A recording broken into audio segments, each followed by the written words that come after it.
자, 우리 함께 인사하겠습니다. 지적과 원망 대신에 칭찬과 감사로 하나님의 만복을 향유하세요. 오늘은 하나님의 일관된 목적을 품고 살라라는 제목으로 하나님 말씀 전하겠습니다. 안디옥 교회가 세워지고 1년이 지났습니다. 그때 갑자기 예루살렘 교회에서 일단의 선지자들이 안디옥 교회로 찾아왔습니다. 그 중에서 특별히 아가보라고 하는 선지자가 온 세상에 큰 흉년이 있을 것이다 라고 하는 그런 예언을 했고, 그 예언이 실제로 이루어졌습니다. 27절에 보면 그때의 선지자들이 예루살렘에서 안디옥에 이르니 그 중에 아가보라 하는 한 사람이 일어나 성령으로 말미암아 천하의 큰 흉년이 들리라 하더니 글라우디오 때에 그렇게 되니라. 플라비우스 요세푸스라고 하는 유명한 역사가가 있습니다. 이 사람이 쓴 역사책 중에 유대 고대사라고 하는 책이 있는데 그 책 20권에 지금 성경에서 말하고 있는 이 사건이 정확하게 기록이 되어 있습니다. AD 45년에서 48년까지, 그러니까 한 4년 동안 로마의 클라우디우스 황제 때의 로마 제국 전역에 큰 환란과 같은 흉년이 있었다라고 하는 것을 기록해 두고 있습니다. 보통 그 성경에서 보면 흉년이 있을 때, 아브라함과 이삭의 때에 흉년이 있었을 때 팔레스타인에서 이집트로 내려갑니다. 이집트로 내려가는 이유는 이집트에 나일강이 있기 때문에 웬만한 흉년이 들었다라고 할지라도 그 나일강 때문에 식량 부족이나 이런 것을 경험하지 않습니다. 그런데 오늘 성경에서 나오고 있는 이 큰 흉년은 이집트까지도 큰 흉년이 들었다라고 요세푸스 역사가는 기록하고 있습니다. 수리아, 이스라엘, 그리스와 이집트 전역에 큰 흉년이 있었습니다. 이 큰 흉년은 그냥 배가 고픈 정도, 먹을 것이 없는 정도가 아니라 눈앞에서 굶어서 죽어가는 사람들을 목격해야 되는 굉장히 큰 수준의 기근이었습니다. 큰 흉년이 있기 전에 아가보라고 하는 선지자가 미리 큰 흉년에 대해서 성령으로 예언을 했습니다. 누구에게 예언을 했냐면 불과 지금 그리스도인이 된 지 1년 정도밖에 되지 않는 안디옥 교회의 교인들에게 지금 전 세계에 큰 흉년이 있을 것이다 라고 그렇게 예언을 했습니다. 왜 이렇게 예언을 했을까요? 어떤 이유와 어떤 목적이 있을까요? 보통 우리는 이 큰 환란이 있을 것이다 라고 하는 예언을 듣게 되면 이렇게 받아들입니다. 첫 번째는 이 큰 환란이 있으니까 대비를 해야 된다 라는 생각으로 하나님께서 대비를 시켜주시는구나 라고 하는 생각을 가지게 됩니다. 또 일부의 사람들은 아가보의 신앙을 부러워합니다. 앞으로 일어날 재난들에 대해서 예언할 수 있는 신앙을 나도 가질 수 있었으면 좋겠다 라고 하면서 예언의 은사를 사모하는 사람들이 생기게 됩니다. 근데 하나님이 그렇게 먼저 예언하게 한 이유는 그런 이유가 아닙니다. 환란을 먼저 대비하라는 것도 아니고 예언의 은사를 받으라고 하는 것도 아닙니다. 지금 안디옥 교회에 있는 그리스도인들에게 가르쳐주고 싶은 것은 이것입니다. 역사의 처음과 끝이 하나님의 손에 있을 뿐만이 아니라 지금 온 세계에 일어나고 있는 모든 재난과 환란도 하나님의 통제와 허용 안에 있다라고 하는 것을 가르쳐 주기 위한 것입니다. 특별히 새롭게 태어난 그리스도인들에게 처음으로 경험하는 이 큰 재난에 대하여 하나님은 하나님만이 가지고 계신 일관된 목적이 있다라고 하는 것을 주지시키고 싶은 것이 가장 큰 의도입니다. 성경은 이런 약속을 우리에게 주고 있습니다. 하나님을 사랑하는 사람들에게 특별한 약속을 주셨다. 환난을 당할 때 건지시고 영화롭게 하시겠다라고 하는 약속을 분명하게 여러 곳에서 주셨습니다. 특별히 시편 91편 14절에서 15절에 보면 하나님이 이르시되 그가 나를 사랑한즉 내가 그를 건지리라.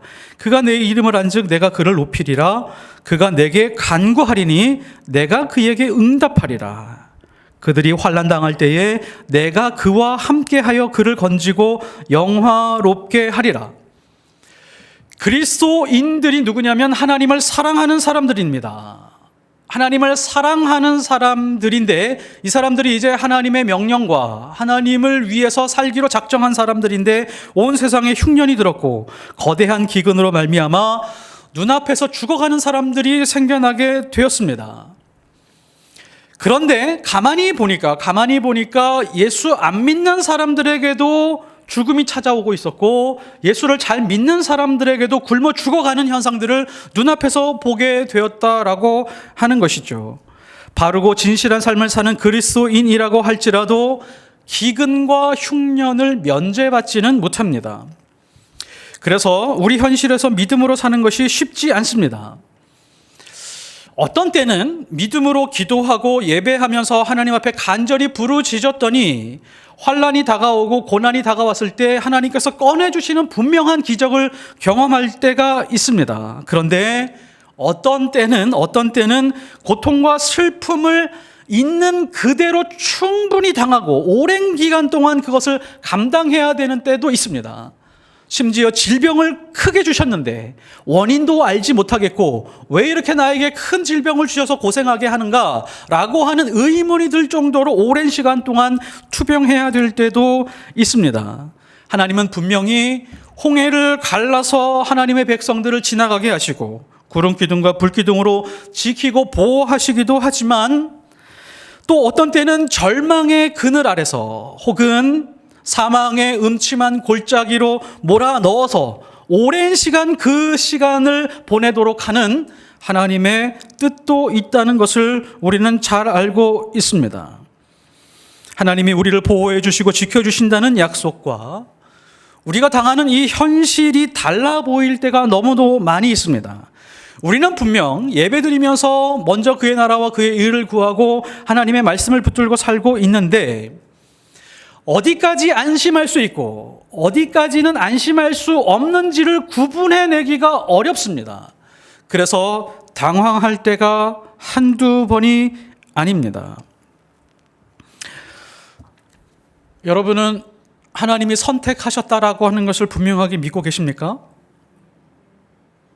믿습니다. 저도 믿고 지금 이 자리에서 예배드리는 분들도 전부 다 그 선택받았다라고 하는 것을 의심할 사람이 없습니다. 그러면 하나님은 선택받은 사람들에게 하나님이 주시는 일관된 약속 같은 것들이 있습니다. 일관된 목적이 있다는 뜻입니다. 하나님이 그렇게 하시는 일관된 목적과 이유를 분명하게 알지 못하면 우리는 항상 어떤 순간에 당황하고 어떤 순간에 하나님과 멀어지면서 혼란에 빠질 때가 많이 있습니다. 자, 확실한 예를 하나 들어보도록 하겠습니다. 하나님이 성경에서 태중에 야곱을 선택하셨다라고 말씀하셨습니다. 분명하게 그렇게 말씀하셨습니다. 야곱은 하나님께 선택받은 사람입니다. 선택받은 사람에게 주어지는 것이 있는데 항상 하나님의 약속입니다. 하나님이 이렇게 약속을 하셨죠. 야곱에게 복 주시되 너와 내 자손을 통하여 땅의 모든 족속이 복을 얻게 하리라. 이 약속을 이루기 위하여 내가 너를 지키고 어디로 가든지 함께 하리라. 하나님은 약속을 선택받은 사람들에게 주시고 이 약속을 지키기 위해서 이 약속이 깨지지 않게 하기 위해서 하나님은 끊임없이 지키고 보호하시겠다라고 우리에게 말씀해 주셨습니다. 자, 그러면 하나님이 야곱에게 주신 이 약속의 뜻과 의미를 구분하셨습니까? 정확하게 이해하셨나요?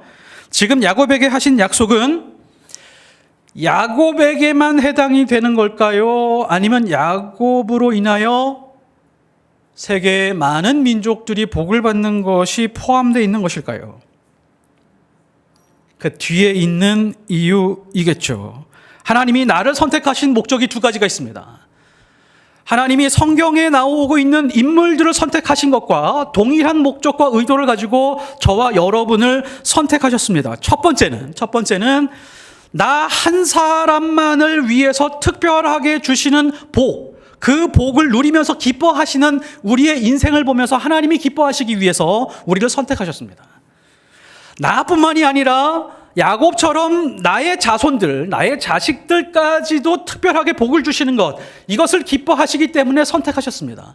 자, 두 번째 목적이 있는데, 두 번째는 내가 경험하고 있는 모든 인생의 모든 경험, 그것이 고난이든지 환난이든지 어려움이든지 행복이든지 축복이든지 그 모든 것을 다 합하여서, 그 모든 것을 활용하여 우리 주변에 있는 사람들에게 생명의 힘이 흘러가서 또 누군가는 그 생명의 힘으로 살아나게 하기 위한 그런 목적입니다. 자, 그러면 여기에 첫 번째 목적이 있고 여기에 두 번째 목적이 있습니다. 저희가 지금 중간에 있습니다. 자, 그러면 하나님을 사랑하고 하나님과 가까워질수록 첫 번째 목적으로 가까워질까요? 아니면 두 번째 목적으로 가까워질까요? 질문이 이해가 안 가셨을까요? 반드시 하나님과 가까워지고 하나님을 사랑하는 사람들은 첫 번째 목적에 머물리지 않고 두 번째 목적을 향하여 끊임없이 걸어가고 하나님께 기도하면서 예배하며 사는 삶을 살게 되어 있습니다. 성경에 있는 이 모든 인물들을 다 나열해 보십시오. 야곱뿐만이 아니라 아브라함도 그랬습니다. 다윗, 다니엘, 세상 어디에 사는 하나님의 사람들, 모든 사람들에게 동일한 목적을 가지고 살아가게 만드셨습니다. 그것을 특별하게 살게 하신 민족이 이스라엘이었습니다. 예수님이 오시고 나서 12제자를 선택하시고 그 이후에 바울이 있고 그 이후에 많은 그리스도인들이 태어나고 살아가게 되는데 동일한 목적으로 우리를 선택하고 부르셨습니다. 자, 그러니까 우리 한 사람 한 사람에게만 특별하게 주시는 복이 있을 뿐만 아니라 동시에 누군가의 인생을 살리는 제사장으로서의 삶을 포함시켜 주신 겁니다. 이것이 하나님이 우리를 선택하신 이유입니다. 이스라엘 민족을 제사장 삼은 이유이기도 하고 우리를 왕 같은 제사장이라고 말씀하신 이유도 이것입니다. 제사장은 제사를 드리러 갈 때 자기만의 제사를 드리지 않고 자기 주변에 있는 민족과 백성을 위해서 제사를 드립니다. 그래서 왕 같은 제사장이라고 말씀하셨습니다. 이런 의미에서 하나님을 믿고 하나님을 따라갈 때 나만 잘되고 나만 행복하고 나만 평안한 삶을 살기 위해서 기독교를 믿고 예배를 드리고 있다면 이것을 네 글자로 우상숭배라고 말합니다. 성경에 나와 있는 구약 성경 전체를 다시 한번 읽어보십시오. 구약 성경에 나오고 있는 이스라엘 백성들이 그와 같았습니다. 이스라엘 백성들을 선택하신 하나님의 이유와 목적은 이스라엘 백성을 통해서 주변에 있는 많은 민족들이 하나님을 알고 하나님을 경배하게 하는 것인데 이스라엘 민족은 자기만 잘 먹고 자기만 우월하고 자기만 똑똑하면 된다라고 하는 생각 속에 갇혀 있었기 때문에 우상 숭배를 향해서 나아갈 수밖에 없었던 것입니다. 하나님은 우리를 생명의 위협과 악으로부터 보호하고 복을 주시면서 우리를 인도하시는 분이면서 동시에 우리를 통해서 세상으로 생명이 흘러가도록 요구하고 있는 분이십니다. 너의 인생을 통해서 진짜 죽어가는 사람들이 희망을 얻었으면 좋겠다. 하나님은 우리에게 그걸 요구하실 수 있는 분이십니다. 왜냐하면 우리에게 생명을 주셨기 때문입니다. 죽을 수밖에 없는 우리에게 너로 인하여 누군가가 살 수 있었으면 좋겠다. 이것이 우리 인생을 향한 목적이고 하나님께서 우리에게 목적을 주셨는데 이 목적을 향해서 가는 우리 인생에서 방해하는 방해물이나 장애물이 있으면 하나님은 반드시 하나님이 앞장서셔서 그 방해물들과 장애물들을 제거해 주시는 분으로 우리 옆에 서 계실 것입니다. 한 선교사님이 아프리카에 가서 선교를 하다가 식인종에게 잡히셨습니다. 식인종들이 서양 고기를 먹기로 작정을 하고 물을 끓이고 잡을 준비를 하고 있었습니다. 선교사님이 추장에게 항의를 했습니다. 추장님, 저를 잡아서 먹으실 작정이신 것 같은데 사실은 저는 정말 맛이 없습니다. 그러자 추장이 비웃었습니다. 그리고 입을 틀어 막으려고 했습니다. 그러자 선교사님이 마지막 제안을 했습니다. 제 말을 못 믿으시는 것 같은데 제 살을 한번 맛보십시오 라고 칼을 달라고 했습니다. 그래서 칼을 건네주니까 다리를 걷어서 종아리에 있는 살을 살짝 떠서 추장에게 줬습니다. 추장이 그것을 맛보더니 막 씹어보더니 진짜 맛이 없는 겁니다. 그래서 뱉어버리고 저놈은 먹을 고기가 아니니까 살려줘라 라고 해서 살려줬습니다.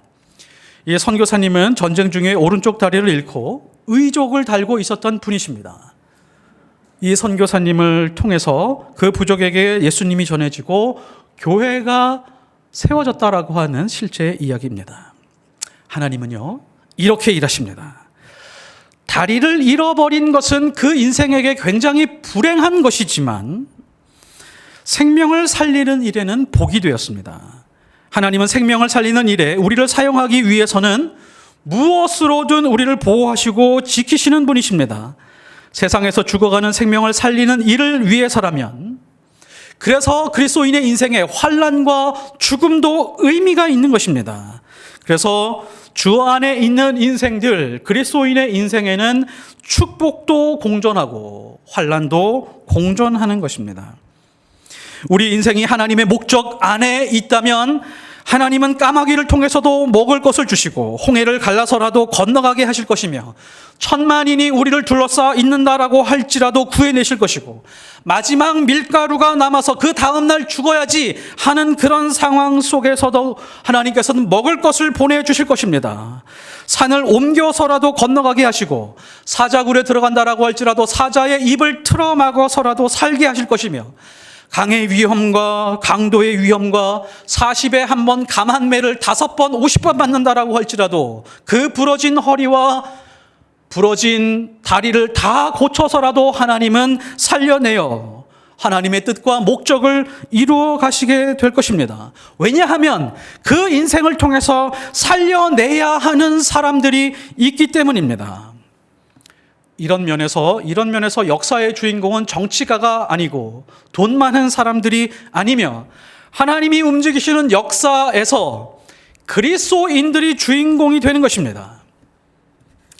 세상의 역사는 종말이 있습니다. 그리고 그리스도인들은 세상의 마지막 때에 특별한 역할을 하게 될 것입니다. 여기서 퀴즈를 하나 내겠습니다. 앞으로 계속 기후의 변화와 또 기상의 악화로 인해서 홍수와 기근이 있고 지진과 쓰나미가 계속해서 있을 것입니다. 그리고 나라와 나라들이 모여 큰 전쟁을 벌이고 적그리스도가 계속해서 나타나게 될 것입니다. 이런 징조들의 빈도가 높아질 때 세상의 끝이 가까이 왔다라고 판단할 수 있다. O일까요? X일까요? 여기서 살짝 X, 저쪽에서 O 그랬는데 O일까요? X일까요? 이 부분을 반드시 분명하게 정리해 두셔야 됩니다. 만일에 이것이 정리되어 있지 않다면 세상의 마지막으로 갈수록 그리스도인들은 계속해서 미혹을 받게 될 것입니다. 마태복음 24장의 말씀을 통해서 여러분 스스로 직접 정리하십시오. 제자들이 조용히 와서 이르되 우리에게 이르소서 주의 임하심과 세상의 끝에는 무슨 징조가 있사오리이까? 제자들이 물었습니다. 예수께서 이르시되 많은 사람이 내 이름으로 와서 이르되 나는 그리스도라 하여 많은 사람을 미혹하리라. 적그리스도가 나타난다 라고 하는 것이죠. 난리와 난리 소문을 듣겠으나 너희는 삼가 두려워하지 말라. 이런 일이 있어야 하되 아직 끝은 아니니라. 민족이 민족을 나라가 나라를 대적하여 일어나겠고 곳곳에 기근과 지진이 있으리니 이 모든 것은 재난의 시작이라. 그러나 끝까지 견디는 자는 구원을 얻으리라. 천재지변이 있고 전쟁이 있으며 기후의 위기가 있고 적그리스도가 등장하게 되고 계속해서 반복하게 될 것입니다. 그러나 이것을 예수님이 뭐라고 표현했냐면 재난의 시작이지 아직 끝은 아니니라 라고 말씀하고 있습니다. 6절에 이런 일이 있어야 하되 끝은 아니니라. 그러면 세상은 언제 끝이 날까요? 언제 끝이 나는 걸까요? 14절에 이렇게 말씀합니다. 이 천국 복음이 모든 민족에게 전파되어야만 끝이 오리라. 많은 그리스도인들이 오해를 하고 있습니다. 많은 그리스도인들이 미혹당하고 있습니다. 큰 재난이 발생하거나 큰 전쟁이 발생하게 되거나 혹은 그 이후에 이상 악화가 되었을 때 많은 사람들이 이렇게 생각합니다. 예수님이 오실 때가 되었나 보다. 이제 세상의 끝이 다가왔나 보다. 라고 그렇게 판단을 하지만 예수님은 그렇게 말씀하지 않았습니다. 온 바다와 강물이 피로 물들고 하늘에 있는 별들이 불타 없어진다라고 할지라도 아직 끝이 아닙니다. 어떤 재난과 환란이 전 지구적으로 일어난다라고 할지라도 망하지 않으니까 걱정은 허덜덜 마십시오. 그냥 집에서 편안하게 주무시면 됩니다. 그런 일로 세상이 끝이 아닙니다. 그러니까 세상은 스스로의 원인으로 인해서 망하지 않는다는 것이죠. 하나님이 개입해서 재난과 전쟁이 있을 때 허영 범위 안에서만 일어날 수 있도록 하나님이 간섭하신다라고 하는 것이 성경 말씀입니다. 그러면 언제 끝이냐? 생명의 복음이 세상의 끝과 맞닿았을 때에만 끝이 옵니다. 그러니까 하나님의 뜻과 목적은 심판에 있는 것이 아니라 어떻게 하면 인간 스스로 만들어낸 재앙 속에서 많은 사람들을 구원해낼 수 있을까? 그런 구원의 기회를 더 많이 줄 수 있을까가 하나님의 뜻과 목적이라고 하는 것입니다. 우리가 재난과 환란 혹은 마지막 때의 종말의 어떤 의미, 이런 징조들에게 너무 매몰되어 있으면 반드시 미혹당합니다. 절대 그렇지 않습니다. 성경 번역 선교회라고 있습니다. GBT라고 하는 선교회가 있는데 이 선교회는 전 세계의 모든 언어로 성경을 번역하는 게 사명입니다. 전 세계의 언어가 몇 개일까요? 한 6,000개, 6,500에서 6,000개 정도 됩니다. 언어가 점점 사라지고 있기 때문에 6,000개 정도가 언어가 있는데 그 중에서도 계속 사라지고 있는 언어들도 있죠. 몇 개 정도가 번역이 되었을까요? 성경이 번역되었을까요? 정확히 한 50%에서 60%에 못 미치는 한 3,000개 언어 정도만 번역이 되었습니다.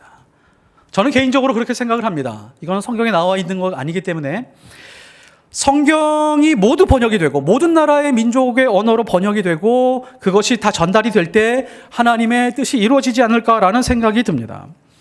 세상의 마지막 때에 분명 큰 환란이 있습니다. 그리스도인들은 어떤 사람일까요? 환란을 피하기 위해서 준비하는 사람입니까? 아닙니다.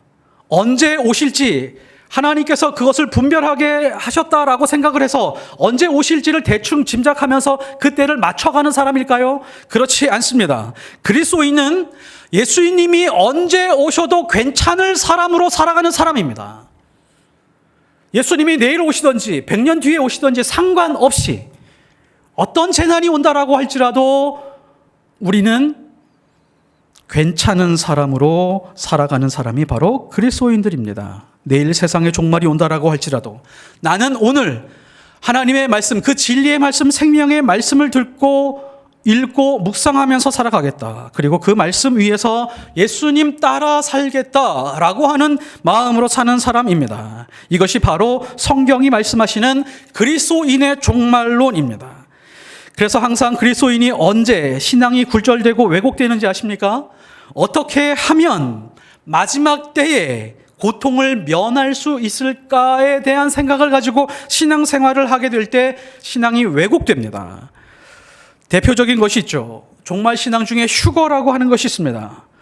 휴거는 하나님이 종말에 대환란을 면하게 하는 특별한 배려인 것처럼 말하고 있는데요. 휴거를 진리로 받아들이고 살아가는 사람들이 있습니다. 휴거는 없습니다.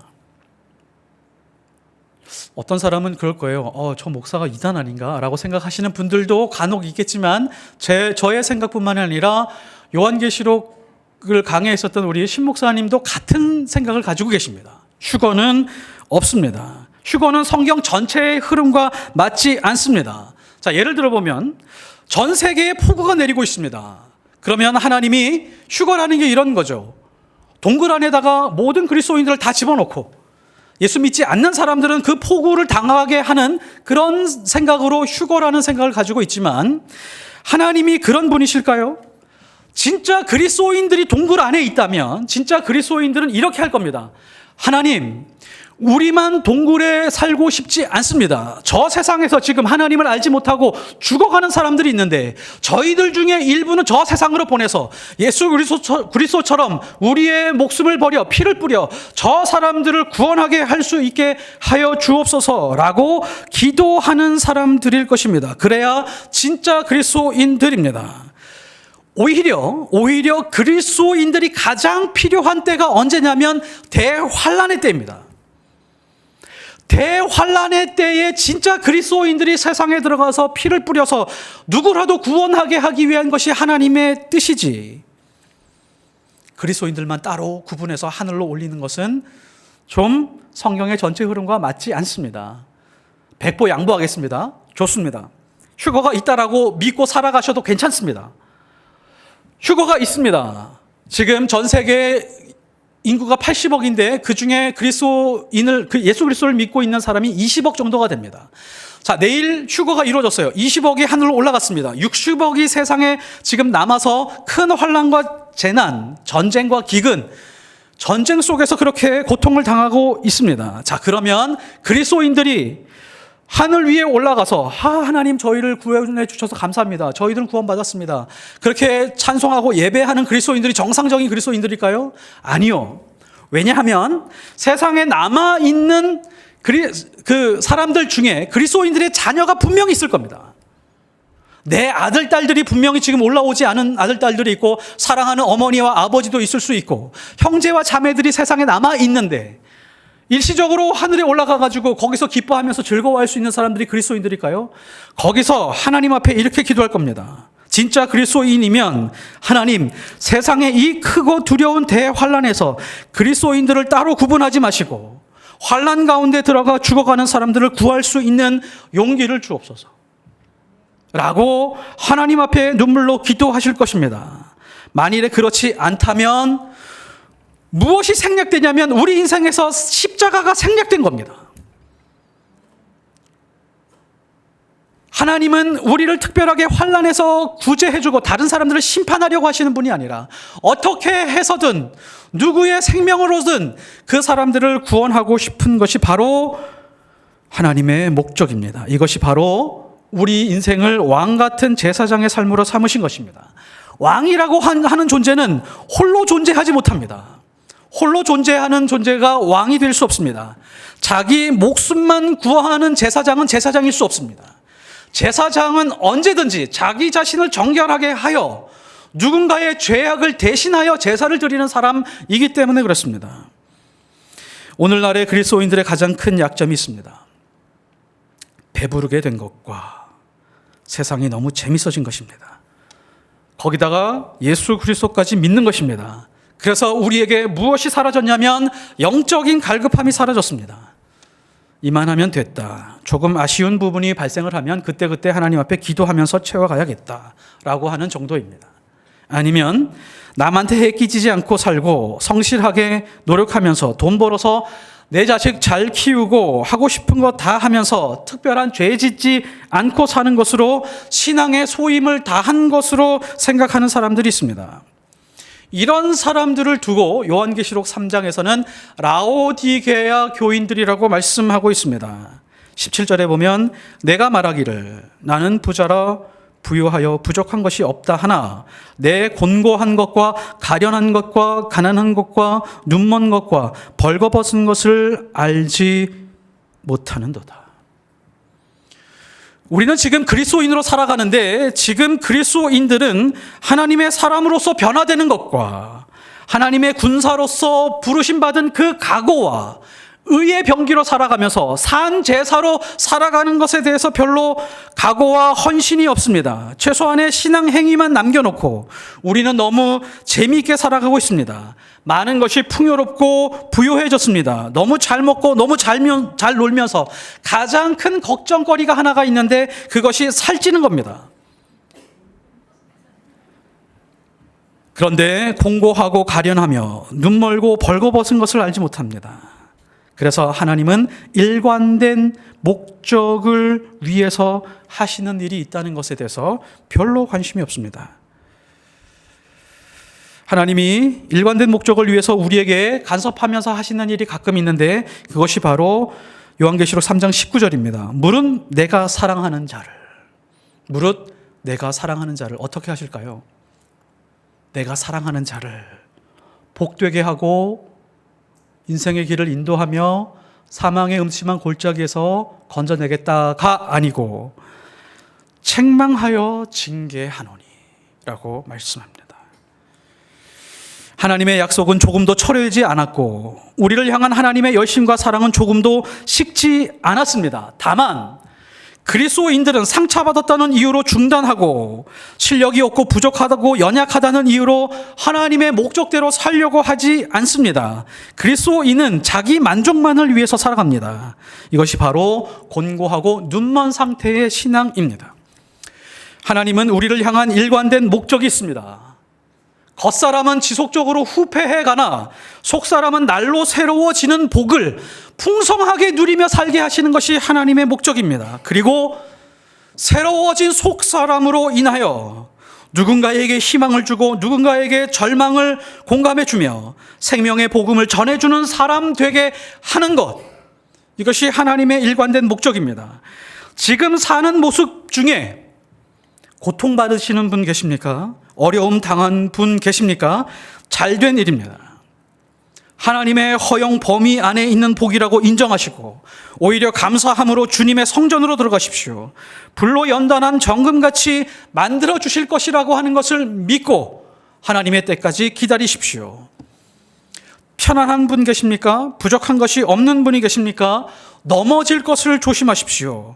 깨어 기도하고 누군가를 살리는 일에 동참하며 그들의 염려와 불안과 두려움의 짐을 함께 지십시오.